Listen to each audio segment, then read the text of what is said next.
Pomaže Bog, dragi slušalci, naš gost danas je Radomir Vučić. Radomire, ti si takođe kolega novinar, sarađuješ i radiš pored ostalog i za sajt Manastira Lepovine, tako si na neki način i ušao u prostor vere, možda može da se kaže, sarađujući sa ocem Gavrilom i to putem interneta. Zapravo danas ćemo govoriti o internetu, Facebooku, tom nekom novom, da kažemo, tehnološkom civilizacijskom prostoru, kako si lepo rekao u jednom tekstu koji je objavljen na manastirskom sajtu, crkveno, da je to internet crkveno civilizatorski izazov, a ne sablazan.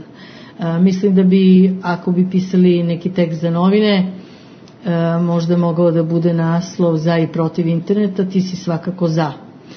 Pa evo sada da čujemo prvo zašto si za, a onda ćemo da pričamo o tvom putu do Boga, do Oca, pa tako redom. Bog vam pomogao. Radi se o zašto sam za. Da. Za prije svega iskustvom kroz oca Gavrila, koji je na neki način uspio da taj bezgranični prostor interneta, koji u stvari preslikava i današnju stvarnost, globalnu stvarnost, na pravi način da je kontroliše, znači u crkvenom smislu. U internetu se čovjek može pogubiti, znači ako nema samo kontrolu i ako ne živi na neki način duhovno usredsređeno. Ako ne živi svetotajinski i crkveno, znači može da postane idolopoklonik interneta, da provodi sate i sate. Znači jedna stepen samokontrole i funkcionalnog korištenja interneta se dešava upravo kroz duhovno rukovođenje duhovnika koji je specijalizovan na neki način za internet. A otac Gavrilo, moje iskustvo, znači mogu da svjedočim, je uspio da prenese duhovna znanja svetogorska u izvjesnoj mjeri, znači u mjeri našeg truda, zajednici ljudi koji su preko interneta rasijani inače po cijelom svijetu, preko interneta došli do njega, do kontakta, do Manastira Lepovine. Kažeš da čovjek može da se izgubi u tom prostoru, internet prostoru, čovjek može da se izgubi u životu. Znamo da ima puteva, putića, stransputica i puteva koji nemaju završetak ili taj završetak nije baš pozitivan, pa tako si i ti nekim svojim putevima došao do Boga i do oca Gavrila. Evo da čujemo kako.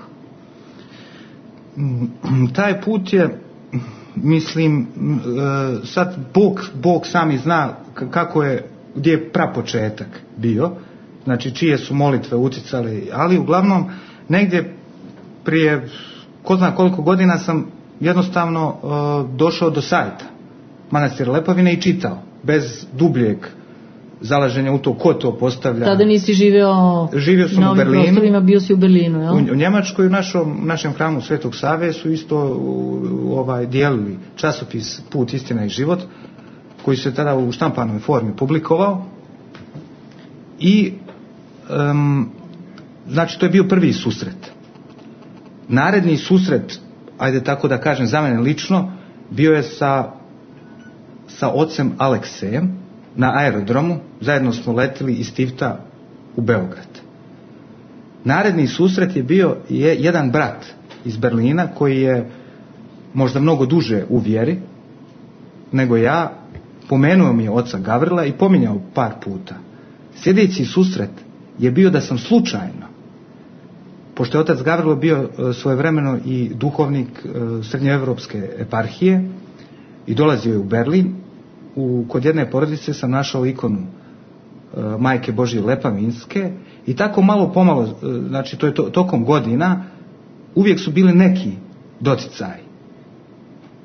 I u jednom trenutku kada je, znači, istinski puni doticaj je bio kada je otvorena duhovna tribina Manastira Lepavine. To je u stvari čat bio u kome otac Gavrilo svaki dan davao tekstove gdje su se uključivali ljudi sa svih prostora i diskutovali na zadatu temu. Jedino što je bilo bitno bilo je, znači, poslušanje ocu Gavrilu, da se držimo teme. Nema ispraznih razgovora i... Naravno, znači da se držimo teme. Tada je počelo istinsko poniranje Šta je tebe tu podstaklo? Si pitao, dobio odgovore ili komentarisao? Bio si vrlo aktivan, koliko mogu da se setim. Podstaklo me je u stvari dvije stvari. Prva je bila što sam u jednom trenutku, hajde recimo, eksperimentisao. I kažem, po svaku cijenu ću se držati onoga što otac Gavrilo govori. Znači, bukvalno, doslovno toga. I odjednom sam otkrio šta znači tajna poslušanja.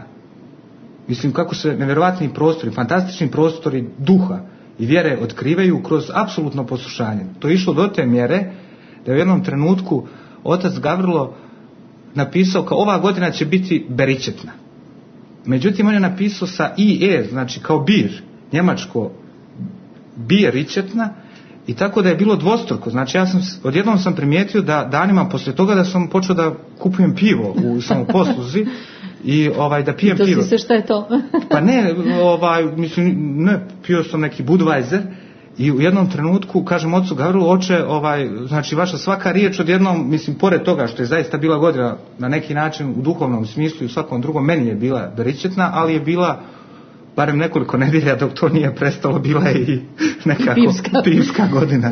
Šta je rekao otac na to? Pa otac je to nije nešto posebno prokomentarisao. Bilo je par interesantnih situacija kada sam bio u izvjesnim iskušenjima i u Berlinu i gdje su paradoksalni, ajde recimo ovo svjetovnom logikom, savjeti očevi su bili paradoksalni. Međutim, pošto sam odlučio definitivno, ma šta bude, da ću ga poslušati, onda sam činio tako. To je izgledalo, to je bio kao apsurd, jedan veliki apsurd, postavljati ponašati se u tom trenutku, recimo kad bi nekome govorio po tim paradoksalnim mjerilima, a u stvari ona su logosna, nisu po ovoj svjetovnoj logici, ali su logosna i izašao sam iz mnogih situacija koje su me mučile i tako.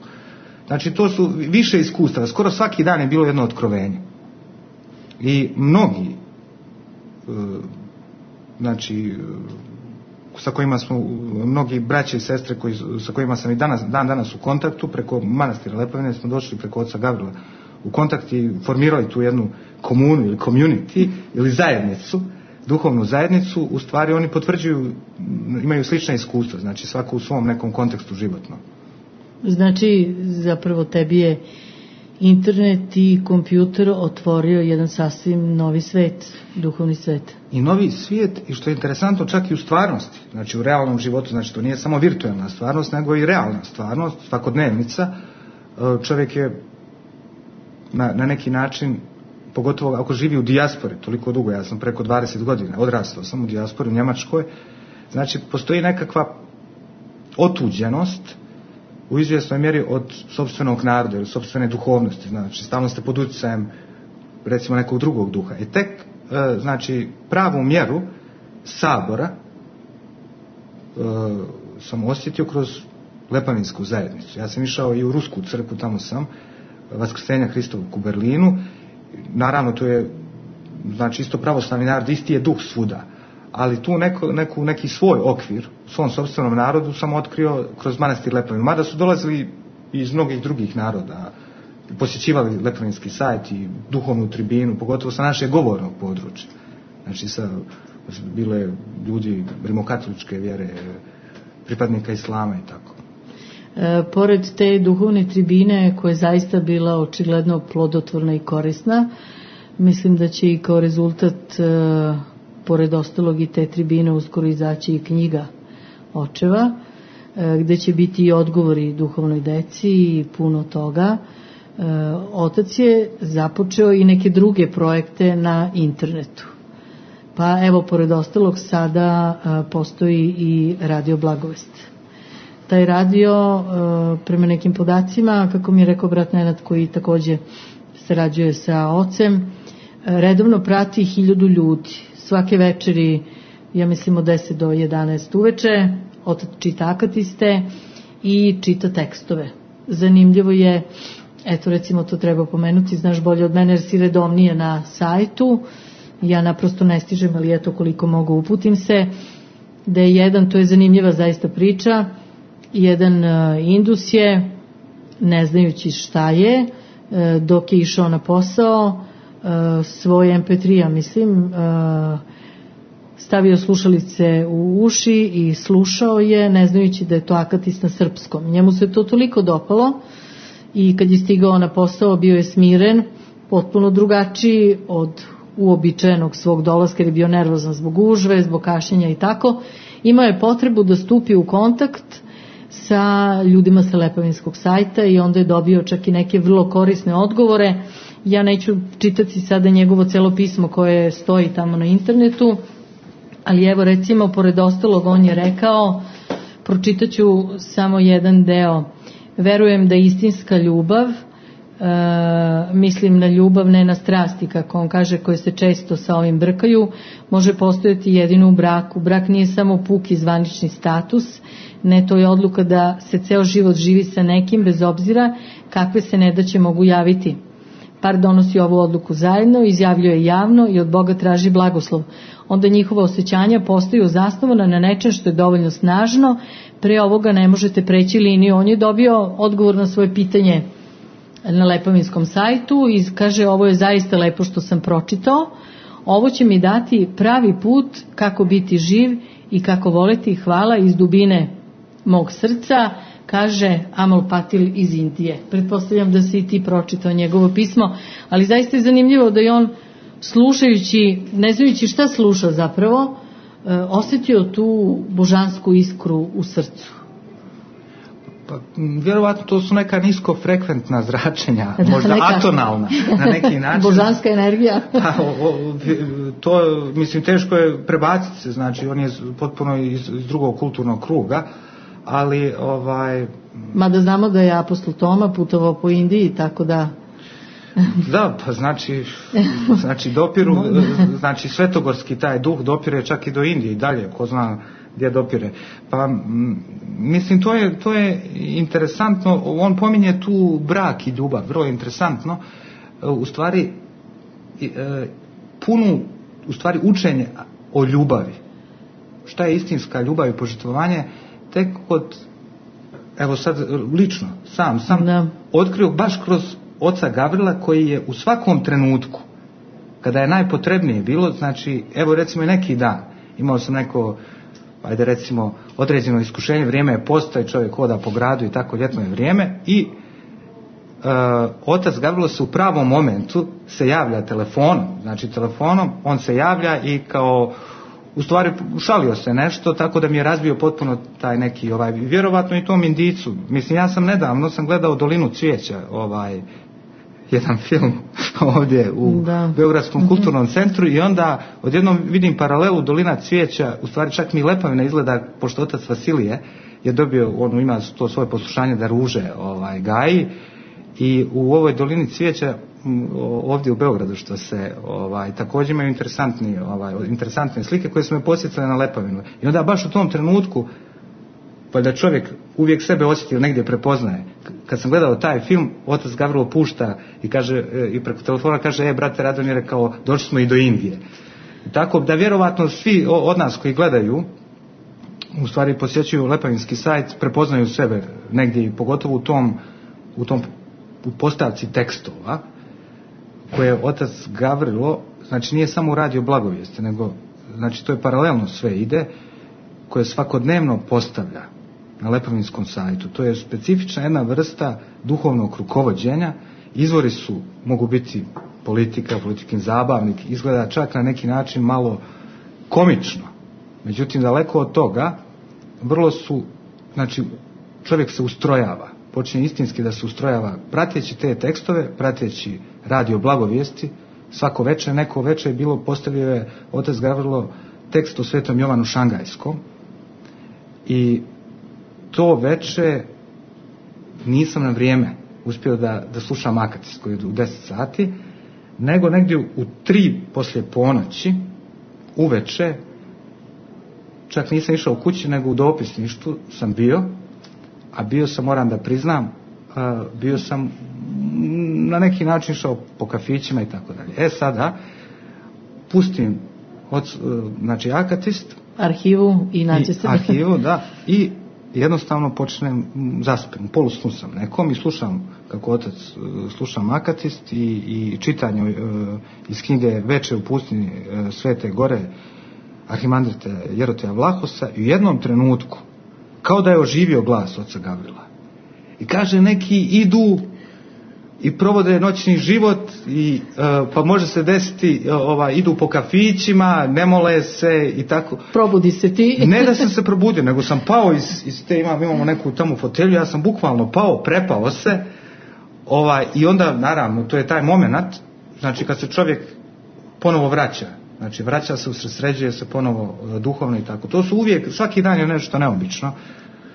Da, evo kad kažeš svaki dan je nešto neobično, ti si skinuo sa Lepavinskog sajta, koji je, evo da kažemo i to, prvi u našoj zemlji, od sajtova koji se slušaju, pravoslavnih. U Grčkoj, evo sada smo gledali, danas je također na prvom mestu. Među ruskim također pravoslavnim sajtovima ima isto dobre pozicije.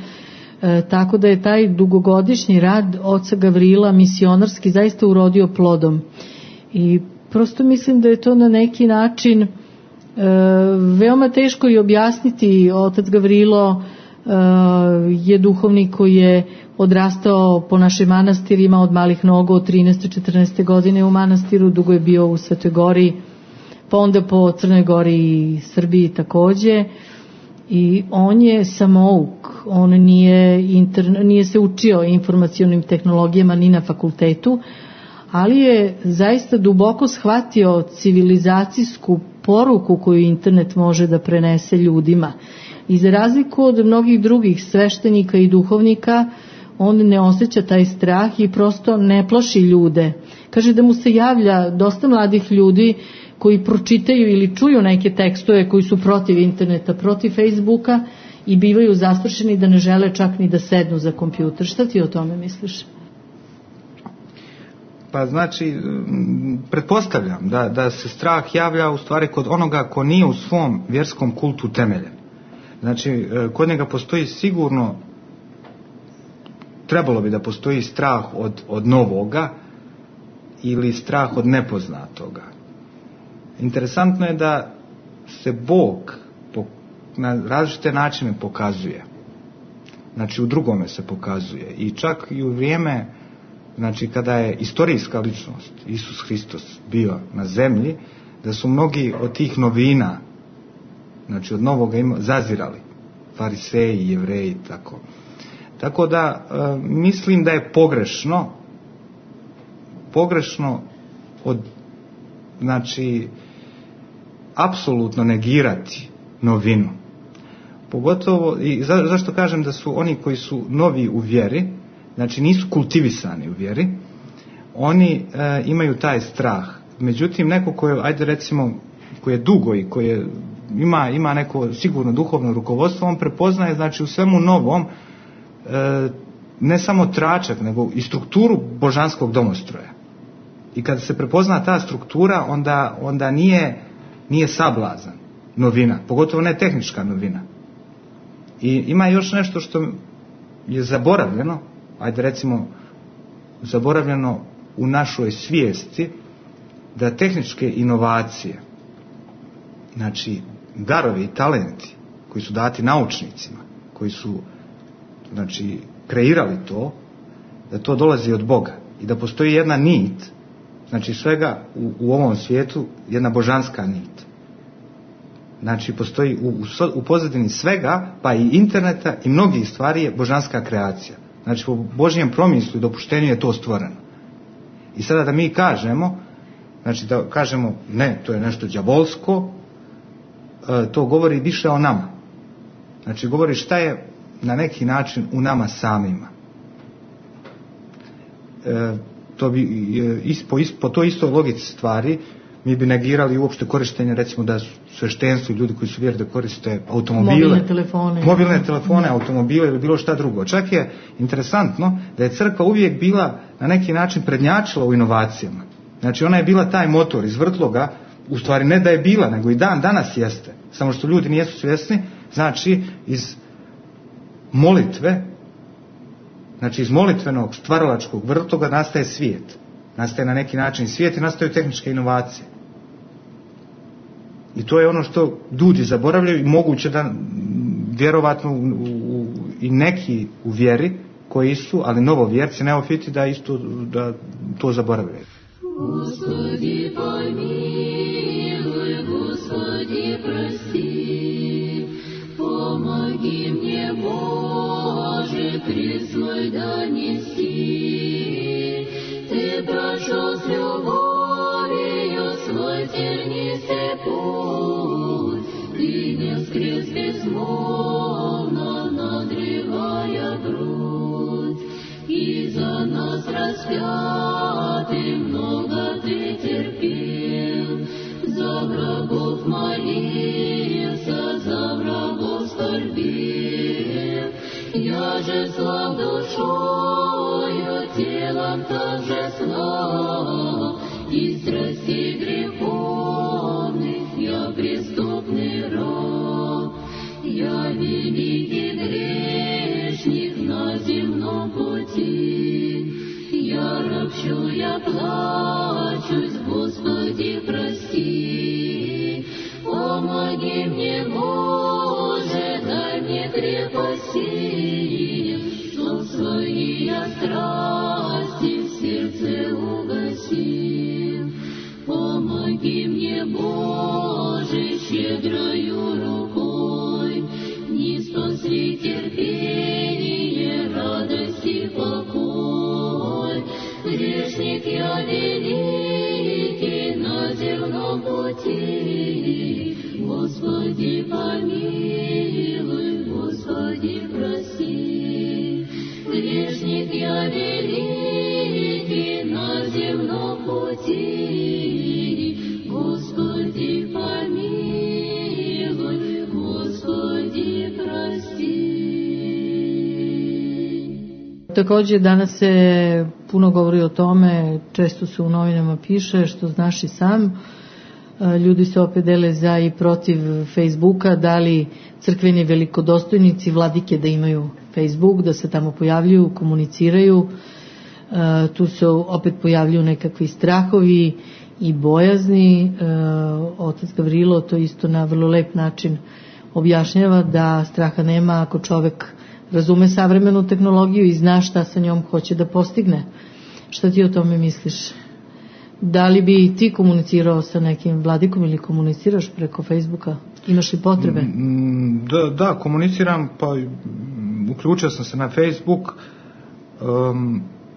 sa ocem Gavrilom, naravno, i sa ocem Dositejem Hilandarcom. Počeo sam komunikaciju, nešto smo o malinama i kupinama zadnjih dana, pošto postavio neku temu vezano za jelo, čovjek je ono što jede, očigledno, vrijeme je posta. Da, mislim, radi se o jednoj stvari, da je nije slučajno da se recimo na internetu da mi imamo ikonice. Znači već se u samom jeziku interneta, u terminologiji postoji bliska i slična, da. Bliska i slična. Znači, kada se pojave vladiki ili duhovnici, oni se ne pojavljuju recimo iz nekakvog marketinga. Bilo kakvog, znači ovo svjetovnog marketinga, sad kao vladika je tu, recimo vladika Grigorije ima svoju prezentaciju na Facebooku i tako, nego u stvari oni simbolišu na neki način ikoničnost, znači nešto što je u stvari u suštini hrišćanskog poimanja vjere. Znači kroz ikone se vjera na neki način otkriva. I u tom smislu smatram da to nije uopšte u raskoraku sa učenjem o ikonama. Znači možda će se tek nama tokom vremena, pošto je to novi fenomen internet i uopšte prezentacije slike, znači fenomen slika na internetu, možda će se tek u vremenu otkriti šta u stvari predstavlja pojava slike, prezentacije, vizualne prezentacije duhovnika, vladike, sveštenika, znači na internetu.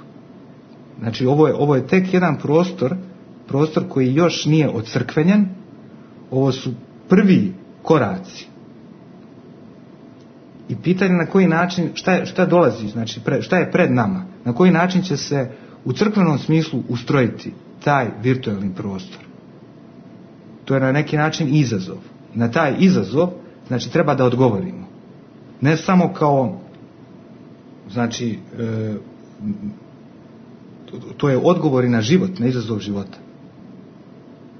Jer, znači, jedan narod koji, ovo je neumitno da će se tehnologija dalje razvijati. Znači, jedan narod koji se bude vraćao, koji ne bude to pratio, na neki način kontrolisao to je kao na neki način kao neki lav ili neka zvijer. Znači, ako ne uspijemo da je kontrolišemo, ona će nas pojesti. I u principu u tokom 20 godina zadnjih pokazalo se da mi kao narod medijski nismo znali na pravi način da koristimo medije.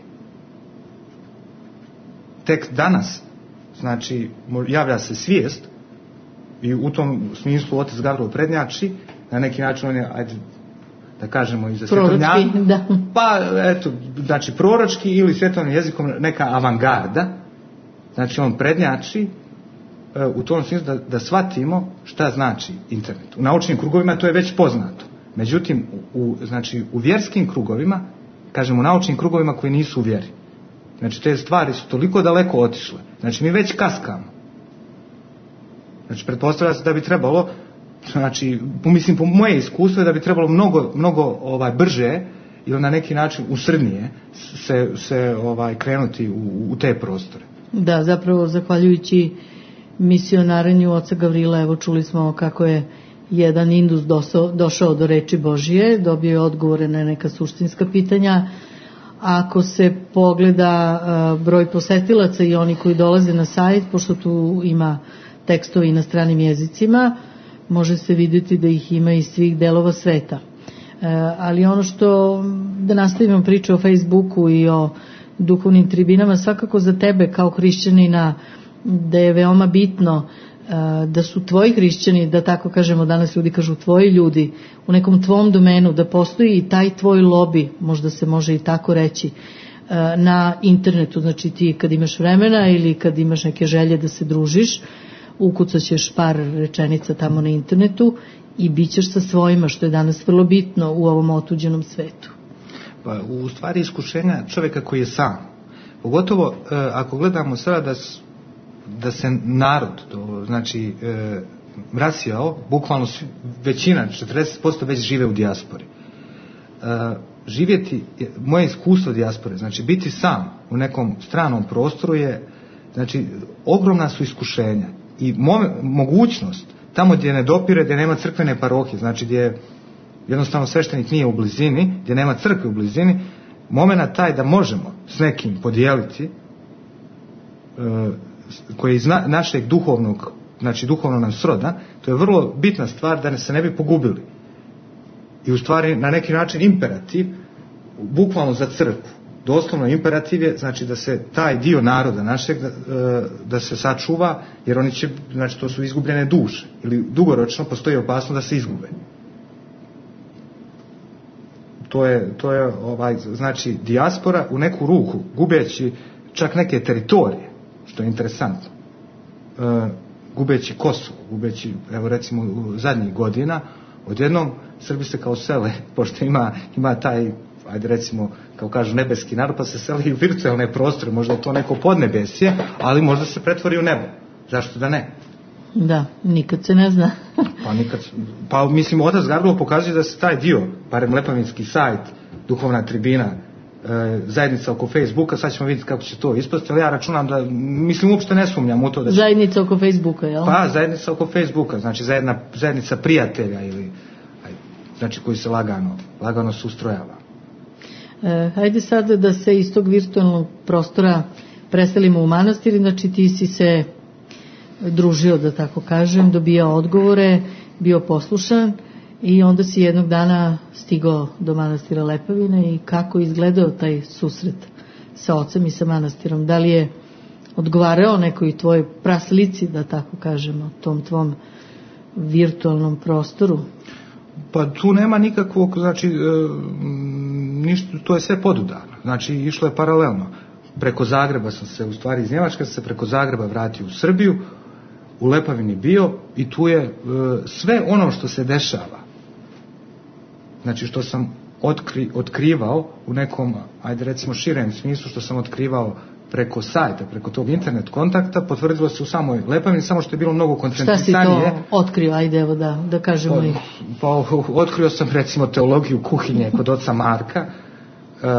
Nikad dotad nijesam kuvao na taj način. I shvatio sam da čak i klin čorba može da bude, znači klin čorba. Šta to znači? Pa na taj način. Pa klin čorba, jel mislite to je klin čorba? Pa to je recimo kad se ubaci 2 komada mrkve i malo ulja i da čovjek se najde, da to da bude najukusnija hrana. I onda recimo tu teologiju kuhinje kod oca Marka sam razotkrio, uzgajanje cvijeća s ocem Vasilijem.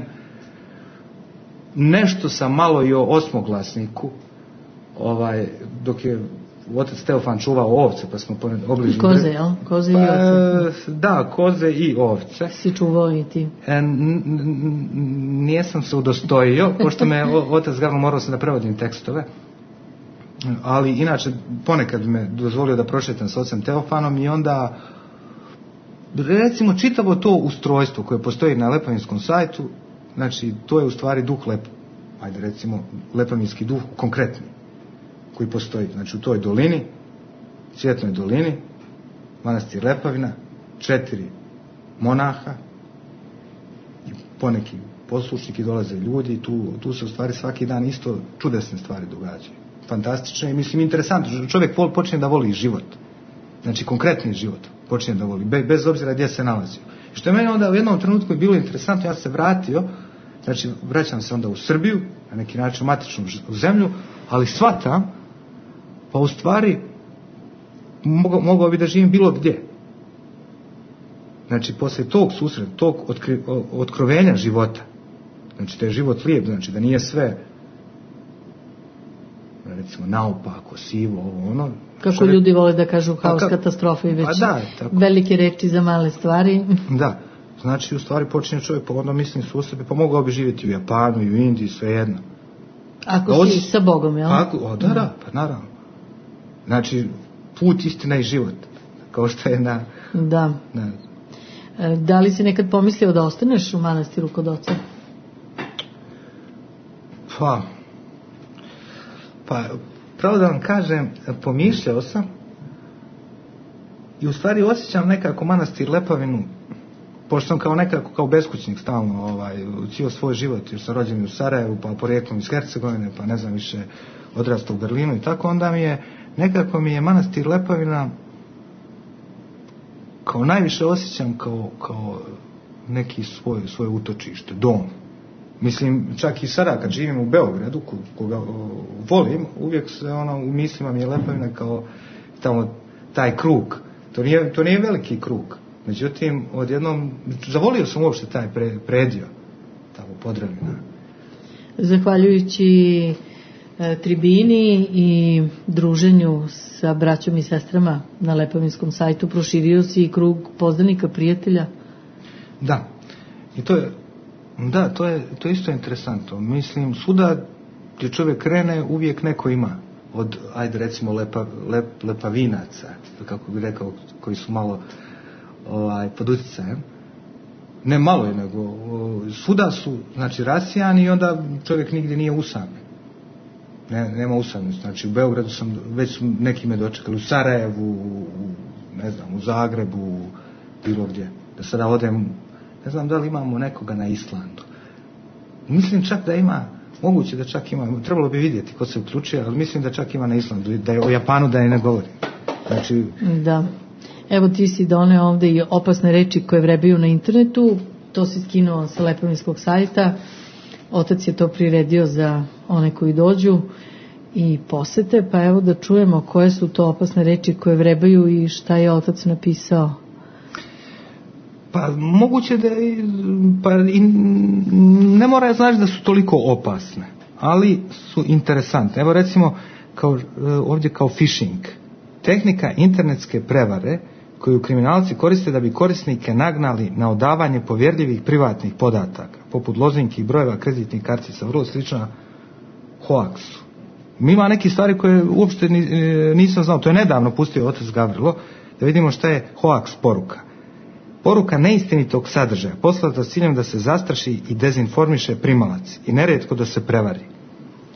Mislim, interesantno je da otac Gavrilo pušta i ovakve stvari, znači na neki način edukativno, vrlo je... Uči ljude kako da se ponašaju i šta da rade na internetu. Ova isto je interesantna, haker. Mislim, dobro, svi znaju šta je haker. Otprilike, da. Ali mislim, objašnjenje u ovom kontekstu, cijele ove priče, interesantno, osoba koja je izrazito vješta i svestrana u korištenju računara, potanko poznaje sisteme zaštite i zna kako da ih zaobiđe. Svoja znanja može da koristi tako da pomaže drugim ljudima ili pak da krade od njih i zloupotrebljava stečene informacije. Znači, to je prije nekoliko dana pustio da crv virus objašnjava šta je crv, šta je virus, šta je trojanski konj. Mislim, trojanski konj je vrlo interesantna stvar, ne samo kao računarski program, nego uopšte fenomen trojanskog konja. Od vajkada. Da. I tako da čovjek mnogo nauči. Šta ti trenutno radiš za Lepovinski sajt, novinar si, baviš se jednim važnim, da kažemo, društvenim poslom. Pretpostavljam da voliš to da radiš, i otac ti je bio novinar, ili tako? Predavao je novinarstvo? Bio je na slavistici, bio je neko vrijeme i kao novinar. Pa, kao novinar sad trenutno, mislim, za Lepovinski sajt prevodim tekstove na njemački. Zadnje što sam radio je bilo isto baš o Facebooku, ali za njemački dio sajta. Jedan tekst sam prevodio. Ko čita te tekstove na nemačkom jeziku? Pa, vjerovatno Nijemci ili naši ljudi koji su tamo, da, pa možda dobro ne govore srpski, jel? Ne govore srpski, tako ima dosta čak braća i sestara koji su rođeni, pa onda jednostavno drugačije na njemačkom primaju. Da, to je trenutno što sam zadnje radio i pisao sam neki tekst o Facebooku i evo ovo što smo spominjali prethodno. Mislim, ima tu različite stvari po poslušanju, što me otac Gavrilo vrlo često da neobične teme, recimo o snahi i svekrvi, recimo taj tekst. Da, to je zanimljivo da si pisao o snahi i svekrvi. Kako si se snašao u tome? Jesi pitao zašto baš ja, šta ću, pa ne znam ja tu šta da napišem? Odakle si krenuo, od snahe ili od svekrve? Krenuo sam od oca Gavrila, prvo da mi kaže šta se tu uopšte dešava. Jer ja uopšte tu problematiku nisam poznao i shvatio sam da masa žena u stvari imaju taj problem. I onda sam... Problem komunikacije u stvari. Problem komunikacije između snahe i svekrve. I da je to uopšte, da utiče toliko na porodični život. Da je to jedna od ključnih stvari, a mislim porodica kod nas je pogotovo znači ugrožena. I onda otac Gavrilo koji ima nevjerovatno iskustvo, on mi je ispričao te stvari, tako da sam se prebacio na neki način u tu ulogu i pokušao da napisao sam neki tekst, znači u stvari, mislim, rastrojstvo, snahe, svekrve i muža, tako. Znači, i sa kojom porukom pogrešna trijada. I šta si im savjetovao? Pretpostavljam da je bila i neka pouka na kraju. Ili kroz tekst. Šta činiti, šta ne činiti? Ne mogu da se sjetim više, pošto ta zaista tema, to sam... Izmorila te tema. Izmorila me, užasno me. Izmorila me. Je li otac bio zadovoljan tekstom? Ne, pa on je pustio, znači ja sam to uradio, shvatio sam da taj problem postoji, možda će mi biti u buduće potrebno to znanje, ali sada sam jednostavno izbrisao, jer jednostavno ne mogu, to je strašno zamorno. Oca stalno opterećuju tim problemima. Dobro, eto na kraju razgovora da podsjetimo ljude da pogledaju i Lepovinski sajt, da poslušaju radio, ako ne mogu odmah da se uključen, mislim da je ograničeno na određeni broj ljudi ukoliko ide uživo. To mogu u arhivi. Ali u arhivi da mogu da pogledaju i da poslušaju dobre tekstove, a mislim da ima i odličnih komentara. Svake večeri posle emisije ljudi pišu svoje komentare.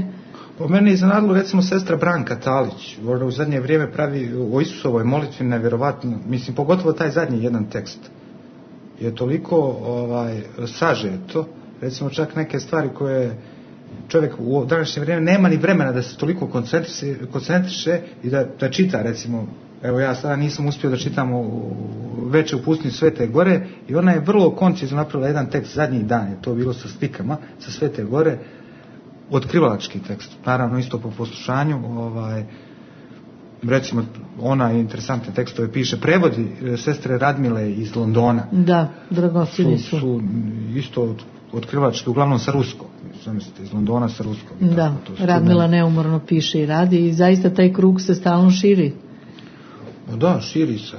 Mislim, to je jedan nepregledan krug. Ja se nadam, znam, bukvalno znam, znači doslovno znam da će se krug i dalje širiti. Znači potrebno je jednostavno da čovjek istraje, da Bog oca Gavrila sačuva u dobrom zdravlju. Mada je jedna stvar interesantna, to je, evo sad još to da vam kažem na kraju.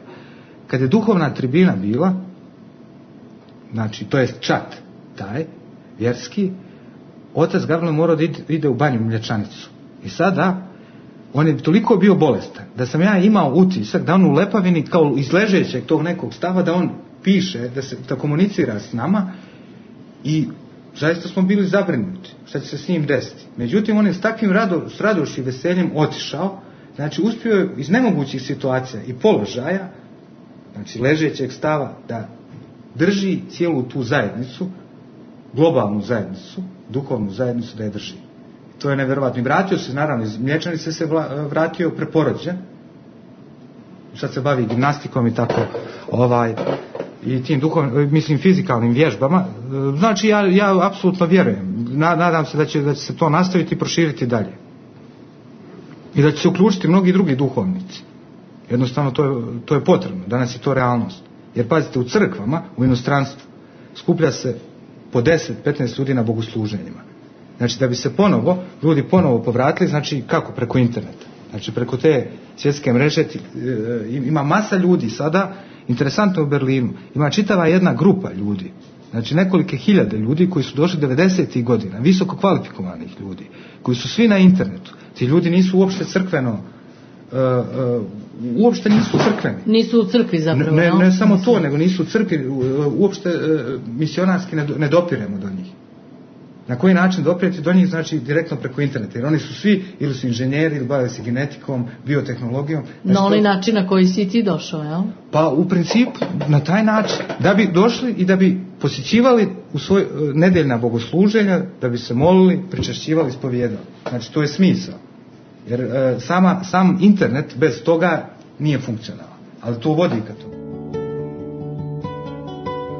Naš gost je bio, dragi slušalci, Radomir Vučić, novinar, saradnik na Njivi Gospodnjoj, na sajtu manastira Lepavine, u virtualnom duhovnom prostoru kojim rukovodi arhimandirit Gavrilo, iguman manastira Lepavine. Sa njim je razgovarala Ljiljana Sinđelić-Nikolić, tonska realizacija Dragana Mirković.